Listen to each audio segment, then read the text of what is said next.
Today, we're unpacking a technology that is seriously rewriting the rules of how software gets made. We're talking about an AI that doesn't just guess the next line of code, it actually understands what you want in plain English and gets to work.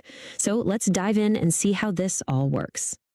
I want you to just think about this for a second. You've got an idea for an app, right? Or maybe a new feature.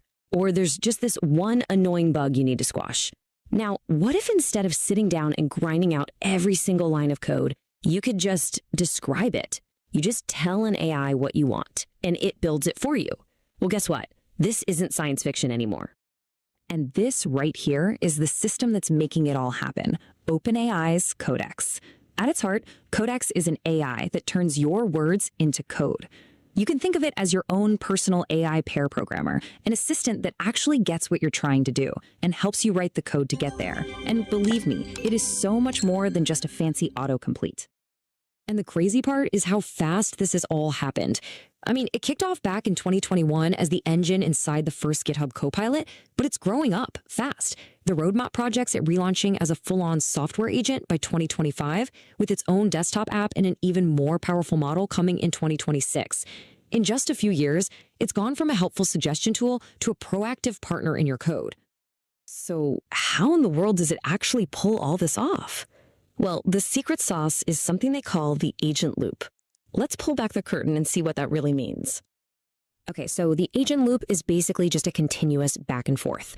You start by giving it a command, something like fix this bug.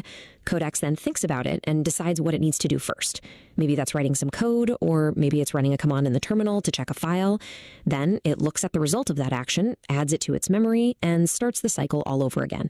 Thinking, acting, and observing, over and over until your original job is done. Now, here's a really cool technical detail that makes this whole thing possible. The API is stateless. What that means is, with every single thing you ask it to do, Codex sends the entire conversation history back to the server. That's the key. It's why it can handle really complex, long projects without getting lost or forgetting what you were trying to do in the first place. It's always looking at the full picture. All right. So that's the theory. But what does this actually look like when the rubber meets the road? Let's take a look at how Codex is starting to act like a genuine new teammate for developers out there in the wild. The list of what it can do is, frankly, pretty wild.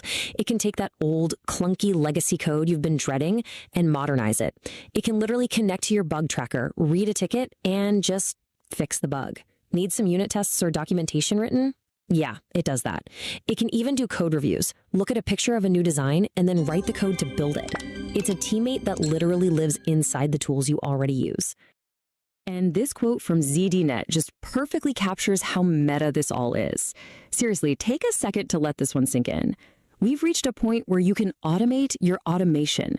You can literally write a program that tells an AI to write another program for you. It's a mind-bending concept for sure. But it is super important to know where a tool like Codex fits in. It's all about using the right tool for the job, right? You bring in Codex for surgical strikes inside code you already have. Things like refactoring, fixing a nasty bug, or writing some tricky back-end logic. But if you want to build a whole new app from scratch, you'd probably use an AI app builder. The easiest way to think about it is this: Codex modifies and app builders create.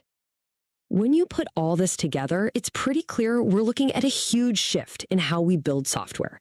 This isn't just about making developers a little bit faster, it's about changing the fundamental nature of their work. What's really happening is that Codex takes care of the how, which frees up developers to focus on the what and the why. Instead of getting stuck in the weeds writing the same repetitive code over and over again, the job becomes more about high-level strategy, defining the problem clearly, guiding the AI, and then acting as the expert who reviews the final solution. It really elevates the role of the programmer. Okay, but with all this incredible power, we have to get real for a second. This system is amazing, but it is far from perfect. So let's take a look at the fine print, the power, and the pitfalls. Let's start with some hard data. There's this test called Human Eval that sees if an AI can solve actual programming challenges. The original GPT-3, it solved 0% of them. Another model, GPT-J, managed about 11%. But Codex, on its very first attempt, solved almost 29% of the problems. That is a massive, massive leap in performance. But But, and this is a really big but, check out this quote. For all of its brilliance, Codex can make some truly simple, obvious mistakes. It can be, and I quote, astonishingly boneheaded. The reality is, without a skilled human developer steering it and checking its work, it can, and it absolutely will, do some really dumb stuff. And that brings us to the key risks you have to keep in mind. It's easy to start over-relying on it and just blindly accept buggy or insecure code. It can totally misunderstand what you actually wanted it to do, and it definitely struggles with really long, complex tasks. So the main takeaway here is crystal clear. Human oversight isn't just a good idea. It is absolutely essential. So after going through all of that, the power, the process, the potential pitfalls, we're left with a pretty wild question. It's clearly not a total replacement for a developer, but it's way more than just a simple tool. It's a collaborator, which really makes you wonder, is your next great coworker going to be an AI?